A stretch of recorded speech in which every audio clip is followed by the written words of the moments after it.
Welcome to the Women Who Change the World podcast, the place where everyday women world changers share their stories to inspire, challenge, and equip you to change your world. Hi, this is Lori Miller.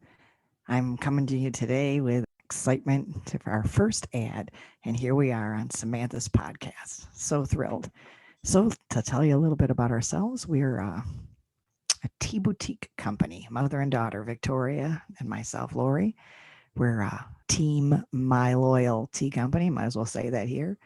We have premium, organic, loose leaf tea. We want to get the toxins out of your bodies. We're very active on Instagram and Facebook at My Loyal Tea Company, LOYALTEA Company, all spelled out. And our website is myloyalteacompany.com.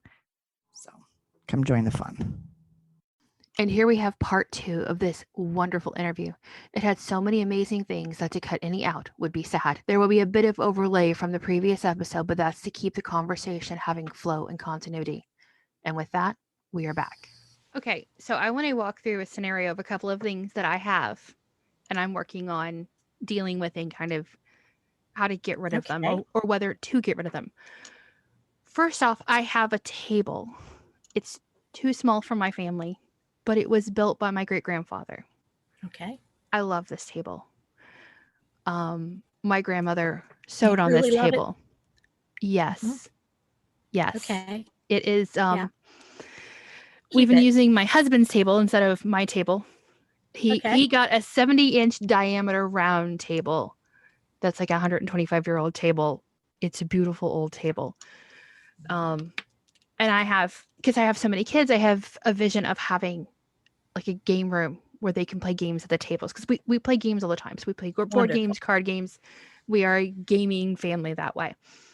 So I have the table. I want to keep the table. I'm going to keep the table. And I've been storing it and moving it back and forth across the country. And it's staying with me. But I have other things that are not, they're still the sentimental value. Mm-hmm. But they're not the emotions. They're not a heartstring. They are, but they're not as tight as they used to be. I have a sweater that my aunt made for me when I was 12 back in the 80s. Yes, the shoulder pads are in there. Fun. But I can't wear it anymore. My girls are going to wear it. But giving it away to Goodwill or just giving it away like that, it makes me ill because as a person who crochets like my aunt, I know how much time and energy is put into that. And that to me feels like I'm disrespecting the hard work and the love that she put into it. Now she has a daughter that I could give it to her. But then there's that whole emotional pull of, but it was made for me, but I'm giving it to her, but it was made for me, but how do I walk? And it was made by her mother? It was made by her mother, but made for me. Okay. Yes, it was. But you can no longer use it. So I've got a couple things. Can I answer that with a story that my daughter told me? You go right ahead. I'm going to do this because my mother collected music boxes. So, because what I'm hearing you tell me is the love and the memories with it, the specialness of it given to you. So, my immediate response back is going to be, you don't have to let it go. But I'm also hearing a little bit of anxiety and guilt and sentimental in here. So I had to deal with this over something that was my daughter's. So I'm going to tell you, my mother, who I still have, and my mother collects music boxes. And my mother got great joy in picking out a music box for my youngest daughter when she was 5 or 6. Or she might have been a little lower, 7 or 8. Anyhow, she gave my daughter this music box. And when we do this decluttering, you have to declutter. That's why I didn't say at the beginning. You deal with your stuff. Everybody has to deal with their own stuff, but you have to get through yours first. So she was decluttering, and I went downstairs just to check on her. And I saw on her table, she's getting ready to go away to college, and I couldn't take the stuff with me. So she had to decide what she's keeping, what she's letting go of, and what she's taking to her dad's. But anyhow, so on that table, I saw that music box that I was talking about. It was this one was particularly special. And I saw it and I was like, and my heart just dropped. I just died, right? But I had to be careful because it's hers, right? But I was like, I can't believe she's going to let that go. And I've been doing so good all this time with my rule of 4 process. So I said, did you mean to put this out here? That I said, is that the music box grandma gave you? Yes. Did you mean to put that out here? Yes. I'm dying on the inside. I'm screaming because I know the special moment's kind of like yours, but this is what I want to get to. She said to me, she said, yes. She said, it still plays music, but pop up and the Swan Princess went around. It's just beautiful. Anyhow. And she said, but that part doesn't work anymore. And I can't take everything with me. She had to read my face. And so she said, Mom, Grandma Grandma loved giving me that, and I loved getting it. I said, but Grandma's love is not in that music box. I have Grandma's love. Drop the microphone. I got chills. I've gotten to the point now where I tell that story and I don't break into tears. So your aunt made that for you. It was your aunt, you said, right? Mm-hmm. Okay. Your aunt made that for you and you loved it and you've kept it all this time. If you want to continue to keep it, you're creating your own oasis. You may keep it. So the specialness of it and all that is in your heart. And she gave it to you. You could take a picture of it. But now the other thing is you can't wear it if none of your children are going to wear it. But if somebody else could get joy or use it, you just have to decide if you want to keep it. But now for her daughter to be able to use that, and you could let her know that you loved getting it, and she might want it. You could ask her if she'd like to have it. And if she says no, that's okay. If she says yes, if you're at a place where it can go on to somewhere else that could use it and would love having it, and tell her the story behind it, that's probably what I would do with it. But it's totally up to you. Now on clothing and that type of thing, my girlfriend and I would go back and forth. And of course, as moms, and as you know, we have beautiful baby items that we get.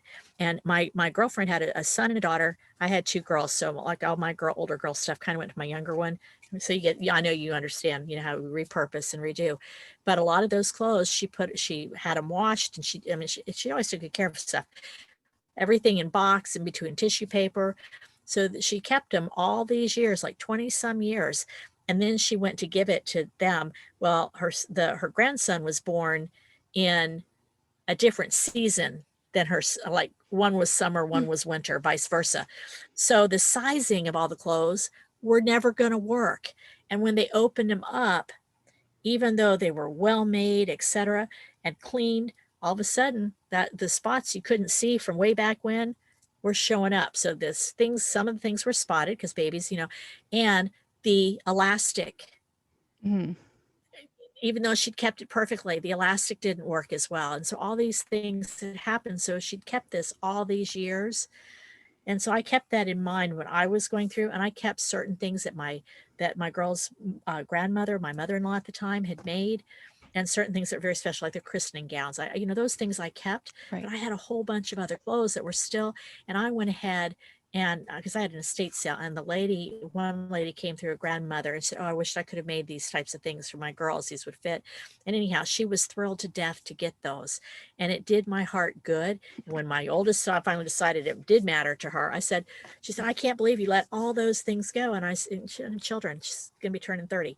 And anyhow, and I said, but these are the things that I did keep. And she said, oh, so she was okay. And I think at the time, and I had checked in with her at the time, and she didn't want to keep it. So in answer to you on the sweater, especially because you don't want to just put it to Goodwill and thinking it's going to get dumped. But if it can go to somebody, especially going to her, something her mother had made, and knowing that her aunt, or cousin, I guess maybe she's a cousin, but anyhow, keeping it in the family and the love that's behind it, you could do that and feel good about it. If they say no, you could wait and see if there's somebody else or consignment, or you just go ahead and you keep it. But her bottom line is the love and the specialness and the memories and all the effort into that sweater is still with you. Yes. It's not held in that sweater. And that's where slowly building decluttering muscles helps. And when you're going through clothing or whatever you're going through, when you come across a piece like this, people, you want to set it aside if you can't make a decision on it and continue moving forward, because that one thing could stop your whole decluttering process for a whole nother year from now. So that's where rehoming it you truly love, honestly need really use. If there's a story behind it, you know, and there might be something else that you have, a photo of hers or something else that she made you that you might even like or love that much more even than this one sweater. And if that's the case, because I had two things that my grandmother had given me. And then when I was looking at them individually, and once I had this one, I realized this one meant so much more to me than this other one, although it was still the same wonderful person. Right. But I could let that one go, one thing go that I needed to, and I still held on to the other one that actually meant more to me. So I don't know if the story, but we have to remember that's a heartstring. That's where the heartstrings come in. And where I say sentimentals we think everything is heartstring, but sentimentals are a little different than heartstrings, just in that. Well, did that help you a little bit? I hope it helped the audience. I'm not done. I have a couple more for you. But as a mom with little kids, and I've got 7 children, the oldest is 23, the youngest is 3, there's been a lot of artwork. And so even before the digital age, I would take pictures of their art, even with our regular camera. And now I just take it on my cell phone. And so I have this big library on my phone, not on my phone anymore, but out in the web. And so my plan is to print pictures and make a book for them of what their artwork has done instead of keeping big pieces of artwork. And as a homeschooler, when I lived in Pennsylvania, we had to have portfolios, and that meant the most important papers get put in a binder and you keep that. And so that's kind of what I've done with my children's homeschooling papers. So the sentimental heartstrings, I can get those things, but there is one thing that I have, and I'm going to pick your brain for ideas of how to deal with this. And this is a very, very important family. I guess you could call it a relic. It is a quilt top that my dad's mother made out of her father's World War I uniform. Wow. So yeah, it was starting to get moth ridden, and she made this when she was a young girl. Right. So she cut it apart and she's put it together, and it came to me. Well, my dad is the oldest. It came to my dad, but nothing ever goes to my dad. It always comes to me because they know I'll take care of things. Right. My dad's like, just put it over here. Yeah. So I have this in a homemade toy box that was made for me when I was a baby. It's a cedar toy box. So all the important fabrics are in there. But I have this, and if I get rid of it, my family would lose their mind. So I always have somebody to give it to. But I want to do something with it. So do you have ideas for things like, how do I preserve this, take care of this one thing? Because I could have somebody quilt it and put it back on it, but that leaves it open to children. Yes. So how do I keep that? How big is it? Like a twin bed? Like a twin bed. Tabletop? Like a twin bed. Okay. I don't know. That's a great question. I would have to look around and find different things. There might be. Now, do you want to keep it in the family, or are you just trying to think of how to repurpose it? What are you thinking? Well, one of the thoughts that I had is going to a place like Hobby Lobby and having it put between 2 pieces of protective glass. Yeah, and that's a big piece. And hanging it up. I could fold it and kind of put it in there. Yeah. The problem is I want to keep it. I want to keep it safe. But my youngest 2 are 6 and almost 4. And they think the house is a parkour course. That's my husband's fault. I blame him. He laughs at me every time I blame him. Yeah. So it would make a great fort, Mom. Oh. Go ahead. So I want to keep it safe, but I want to put it out. I want to have people. Yeah. It's a conversational piece. When you talk about, oh yes, and here is his helmet. I have his helmet. His helmet from World War I that he used, and my brother has the gas mask, and so we all have, from the family, we all have different pieces, and I want to keep it. I want to keep it safe, and I want to honor it, and I want to respect it, and I want to put it out there and say, yeah, my great grandfather, this is his uniform when he was in World War I. Right. So I've had that idea. I do. Okay, I'm going to play with that idea with you. I haven't done this specifically. I saw my baby blanket. But anyhow, what I was going to say was, when you have an opportunity to get it out and have just get a good picture of it totally out, because if you have that photo, and then you could have that like an 8x10, 11x14 or whatever, like a bigger photo of it whole.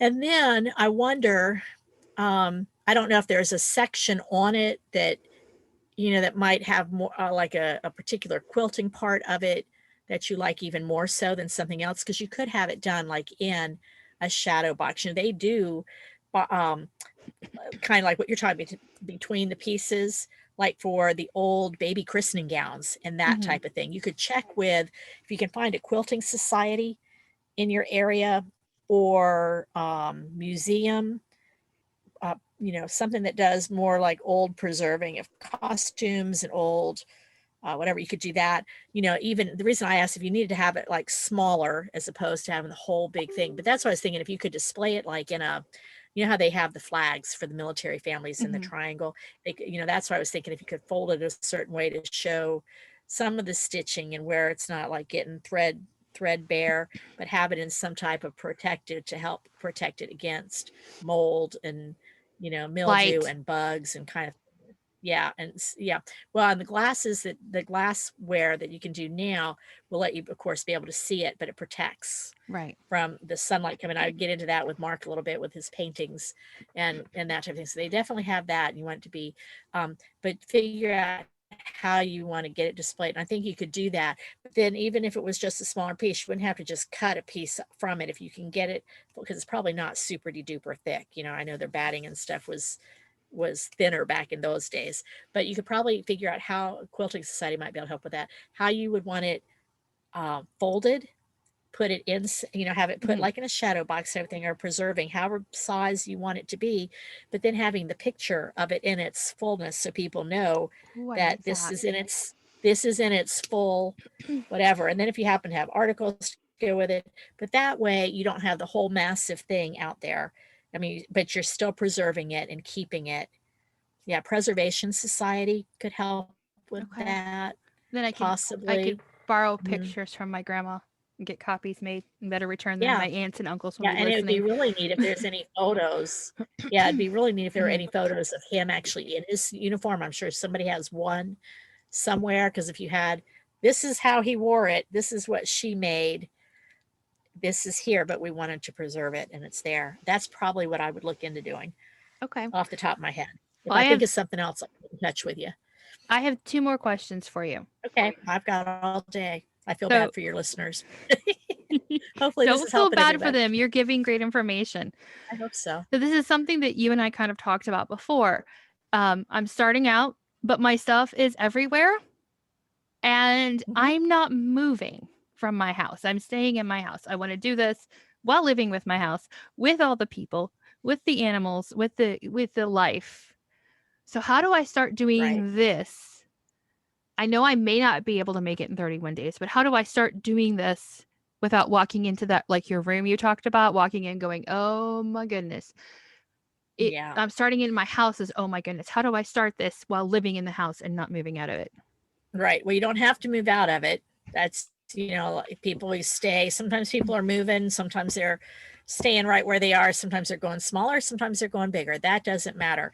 I'm going to tell you your first things to totally be confident in and comfortable in. I know I've said it already to everybody, but the foundational things are crucial. Um, kind of, you want it to be an oasis. I know you know that. So, and how that looks to you, be really clear on that. Do not take 2 years to figure it out. Just, you know what you want to do. I think you know already on that. Figure out where you're going to rehome things. If you come across things that you're going to need to rehome, you know what you've got there pretty much. Like you need to find a place that can handle your quilt for you, right? I mean, you've got some ideas on that. So you can always hold all this stuff loosely. You got to be aware of those clutter code chains and some of the things that we talked about there. And then, and I start with clothing, and then I have us move on to the bathroom and books. And you may not be able to do it all together, but even if you go like one little section at a time, like where you're, a little section of your clothing. The reason I start with that is because most people have that. Most people do going through their clothing almost every season. If you live in a 4-season place, if you're in some place where it's like hot all the time, maybe a little cool in the evening, people usually do that seasonally anyhow. So if you're aware of, I didn't even talk about that on the clothing, but but you apply what you honestly need, really use, and truly love. and you already know where it's going to go. You're aware of your clutter code chains. You know what you ultimately want. It's so much easier to dive in. I would not start with your heartstrings first. You know, don't let that sweater keep you from going through your underwear drawer or whatever. Do you know what I'm saying? If you come across something, you're not sure what you want to do with it, set it aside and keep going and come back to it. You still can't make a decision on it. You want to do your heartstrings, your collections, your sentimentals way down the road after you've done so. And now books may be a sentimental for you and that, you know, or a heartstring for you. So you don't want to start with that. You want to, because you need to build your decluttering muscles, because as you're doing, if you get through your clothing and you've made decisions, I still had a small pile that I couldn't decide on. I left that aside, but I had a huge pile that I was donating. Some things I gave to a few people, some things went to consignment shop. And then some things did go to women's shelter, but I knew what they needed and what they could use, and what I had would fit that mold. So all of a sudden it was easier. And so I got those things gone. I had my little pile for the estate sale. So if you just start with that and build, then by the time you get to your storage shed, your attic, your basement, that's where there's usually jumbles. And I realize in a smaller house, everything's jumbled. I get that from being here. But if you get to a catch-all drawer, a lot of drawers in the kitchen are going to there as a catch-all drawer. Your office, oh my goodness. Anyhow, but when you pull it out, you can get overwhelmed by all the pens, pencils, paper clips, this book. Oh, I found some money. Just all these things. But if you know in your mind where stuff is going to be given to, yeah, piggy bank, that'd be fine. I put that, she held up a penny, everybody. And I was like, yep, you found that. I'd have a place for all my money, change that I come across, put it in that, you know, and you have your designated spots and you just go through it. So in the honestly real, what you honestly need, you keep what you honestly need, really use, truly love, everything else is empty clutter, needs to be rehomed. The key there is honestly, really, and truly. You honestly need this, you know, not I'm going to hold on to it because it's going to be worth something one day, or I might need this, or I can't find the others. You're getting into your clutter code chains. You got to be aware of those clutter code chains. You know, and so you watch that. Really use it. Do I really use it, or am I just holding on to it because one day I think I'm going to do all this stuff and I might need it? That's what if. Got to be careful. The what if. You can still make the decision to hold on to it. But you know, if we keep holding on to things from our past, it's hard to be present and it's hard to move forward. So you really need to watch that part of life. And the truly love it is, do you truly love it? If it's got anxiety, fear, guilt, worry attached to it, chances are you don't truly love it. You're holding on to it because somebody gave it to you that that you love dearly, you know, but and you're afraid they're going to get mad. I think I mentioned that earlier. You're afraid that they get mad. Their feelings, afraid is a key word. They're afraid, or they might get mad. That's fear. Or what if I let it go? What if, or keyword there, I let it go and they find out about it and their feelings are hurt. Well, when you gift something to somebody, you got to let it go, and it's yours to do with what you want. So you have to remember, when you give something away in this decluttering process, if they turn around and sell it or they gift it to somebody else, it's okay. You've given it to them and they've helped you out by not keeping it in your home anymore. You've helped them out. So, you know, it all spins a little bit, but yeah, so you want to kind of go in the order. I know you've got my book and the course, and I have it in the order that I do for a reason. There's one or two things that I didn't do in that order, but because of my experience of doing it, I know that this should be before this because of the types of things you run into. And if you're going through something and you come up with a heartstring, even in your bathroom, you might come up with a heartstring. I mean, I did jewelry, I had to do it all, but you need to make the decision on it. You need to touch everything. You know, even if you're going through books, whether books are a big deal to you or not, you still want to flip through it. I've got the one person that told me the time that she was getting rid of her books and she just put it out at the yard sale. Well, something had happened early in her life and she took $5,000 and cashed it out in $100 bills and wanted to put it in safe places in her house, and she put a $100 bill in each of her books. Totally forgot about it. So she was having a yard sale and people were loving these dollar books, and some of her neighbors they knew her story. There was some sad things happening in there too, but they found the $100 and they brought it back to her. And so when she found out, she immediately moved all the books from the yard sale. You do need to go through your things and make your decisions. You don't have to make decisions for other people's things. Hopefully they'll get on board and do that later. You have to make your own decisions on your stuff. Did I answer your question? Yes, you kind of did. went You all did. over. And it gave Good. me an idea for another question. So we're gonna have two more. I'm gonna Good. keep saying this hopefully for a little while. That's all right. You go right ahead. What is the one thing that your program did for your client that you didn't expect? Oh my gosh. So I'm going to mention the one with the loom. She honestly, at one point, gosh, I don't know if she'll ever hear this, and I hope it'll be okay. But I can say that she was just a wreck, an emotional wreck, when she got down to some of the projects that she hadn't completed yet. Had no interest in them. She'd moved on in her interests, but she'd bought this to make for this one child who was a grown up now, but she felt like she still had to do it. And I thought, don't let this stuff keep you from going to the life that you want to go to so bad. And there was fear involved for that. But I'll tell you what, her husband got on board, and they sold the place, and they moved on. And she had written to me and said that if she had not gone through this and had someone come alongside her who had been there before to keep her on course and not telling her she was wrong or condemning her decisions, that's a huge thing, and guilting her for her decisions. I'm not tooting my own horn yet, but I'm telling you, it makes a difference having that. Yeah. And she said they're living a life that she never even imagined that they could be living right now. So that's one of the many times I've heard that. So I think it does make a difference, because I'm living a life that I would have never had if I was still back surrounded by my stuff trying to get organized. I inherited my mother-in-law's yarn. My mother-in-law passed away in 2019, and so she had this box of baby yarn that my father-in-law brought to our house, and I'm like, okay, I have an obsession with yarn too. Yarn books, they seem to go together for a lot of people. Yes.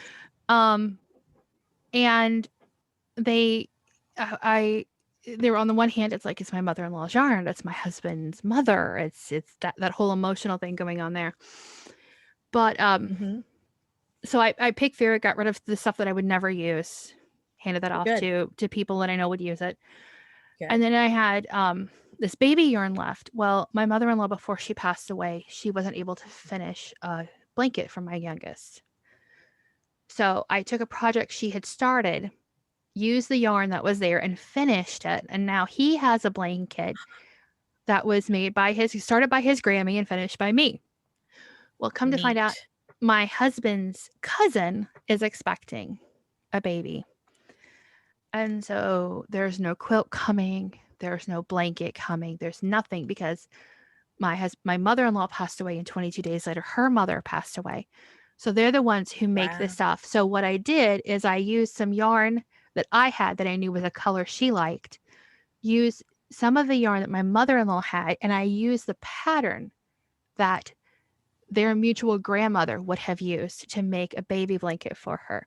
Hopefully she won't hear this before it gets to her, but she's due in June. So I've done that. And then the rest of the yarn I bagged up and gave it to somebody else, but I was going to give it to somebody else, but I hadn't done it yet. And I'm glad I didn't, because the Afghan I made for my son started coming apart. So I'm like, okay, I got to fix that. So I kept what I needed from it and then gave the rest of it away. And I felt good about it, because his cousin's getting a little piece of her aunt, a little piece of her grandma, and then me putting it together for her. Yes. Because I'm the one out of all of her daughters can crochet. They don't crochet much.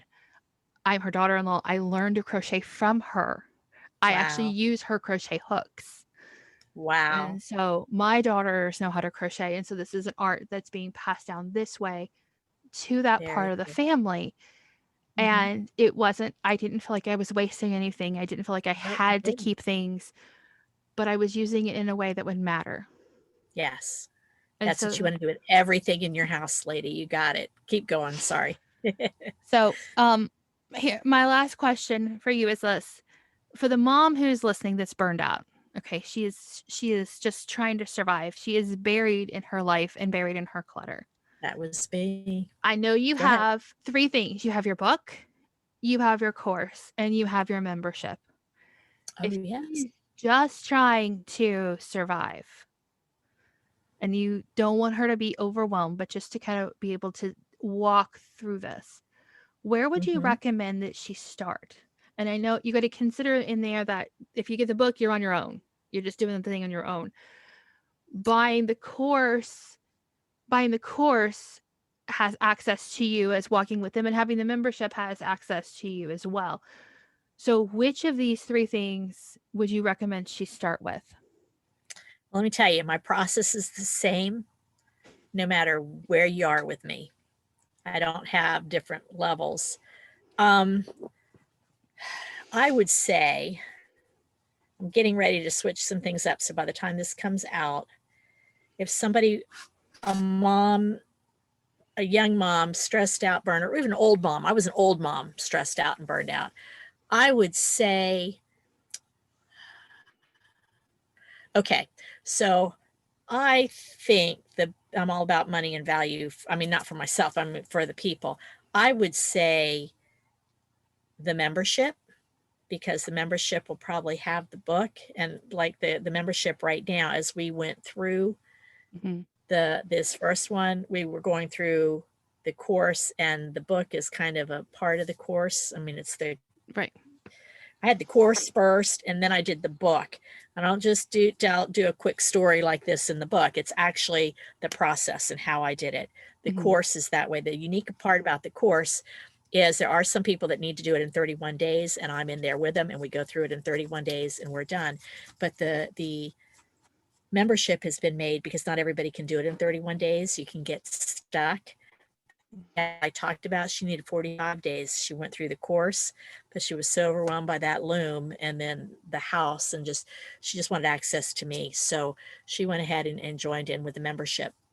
She's still in there actually, but she's off traveling the world and doing her paddleboarding and all the stuff with her husband, having a great time. But anyhow, any of them are a good place to start. One is if you just want to read the book and do it on your own, it's all right there. You can do it. If you want more in depth in the videos and a little bit more, then you've got getting ready to do the course as an evergreen course. The do it with you, which is the only thing I offered originally. That opens 2 times a year, but I needed to make it evergreen because sometimes people find out they're going to be moving and they have to be moving within 60 days. Or you also have parents that all of a sudden need to go to assisted living, and you've got this big house, and you've got to either help them or do it for them. And it's an emotional time, Mm-hmm. and it's hard.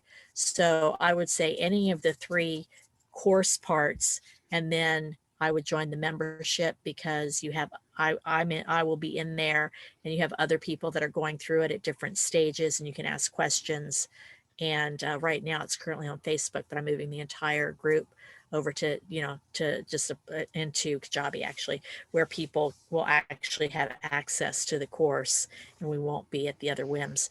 So regardless of what some of these social platforms do, we'll have the membership, and people have access to it. Mm-hmm. So I think, I got to tell you, I think it's real important to declutter with people that have literally walked their way before you, and it's been proven, and kind of been in your shoes, whether it's me or you relate to somebody else. But it's nice to have somebody who's walked it before you, who has successfully done it, and who can come alongside, know where you are, and just kind of be there. It's nice to have a friend to go through it with you for those moments that you get stuck.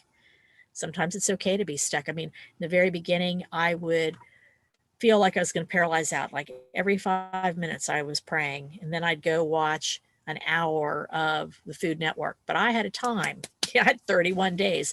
But I got to tell you, it got easier. And then because I knew where I was going, I could walk in a room and think, I only want this, this, and this to go with me. I still had to go through everything, but you get to the point where your decluttering muscles are solid. I answered your question, but then I went on with more teaching.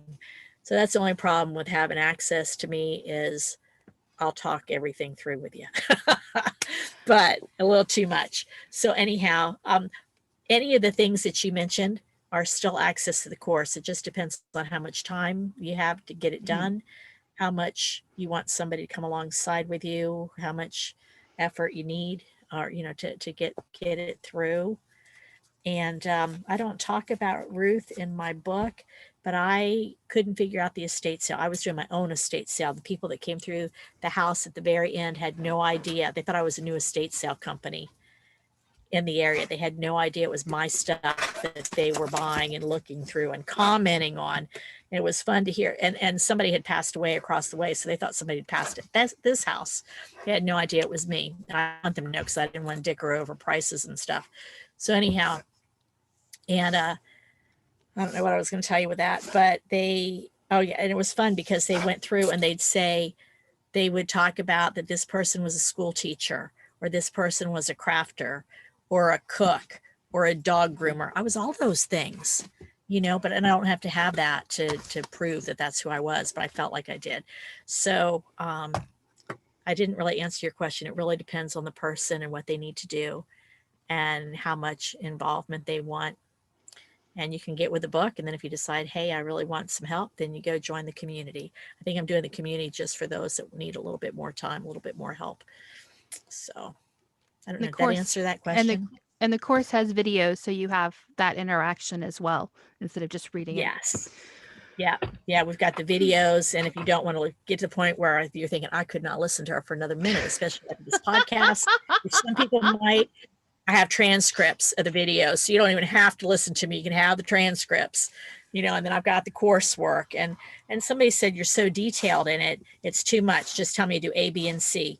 So I'm getting ready to do like the cliff notes of just, this is what you need to do. If you want to read more, this is what you do. But honestly, you keep what you honestly need, really use, truly love. Everything else is empty clutter. Rehome it. Be aware of those clutter codes. Done. So I don't know. I hope that helps somebody out there. And I'll tell you, it makes a difference in that. So I didn't think I ever had a message or anything that would matter to the world. And somebody said, well, people ask you about this all the time. Put it out there. And it does. It makes a difference. So I don't know I know what your talent is, Samantha, but I'm just saying for other people out there listening, there's something that's special to you. So you do still have something to offer to the world, whether you think it's significant or not. It is. Thank you, Brenda, so much for talking with me about my clutter and helping me work through some of the clutter that I am dealing with, that I didn't know exactly what to do with it, and to think outside the box. Instead of, it doesn't have to go here, you can do something else with it. Yes. That is all we have for today. I will talk to you guys soon. Have a blessed day. Love you. Hi, this is Lori Miller. I'm coming to you today with excitement for our first ad. And here we are on Samantha's podcast. So thrilled. So to tell you a little bit about ourselves, we're a tea boutique company, mother and daughter, Victoria and myself, Lori. We're a team My Loyal Tea Company. Might as well say that here. We have premium, organic, loose leaf tea. We want to get the toxins out of your bodies. We're very active on Instagram and Facebook at My Loyal Tea Company, LOYALTEA Company, all spelled out. And our website is myloyalteacompany.com. So come join the fun.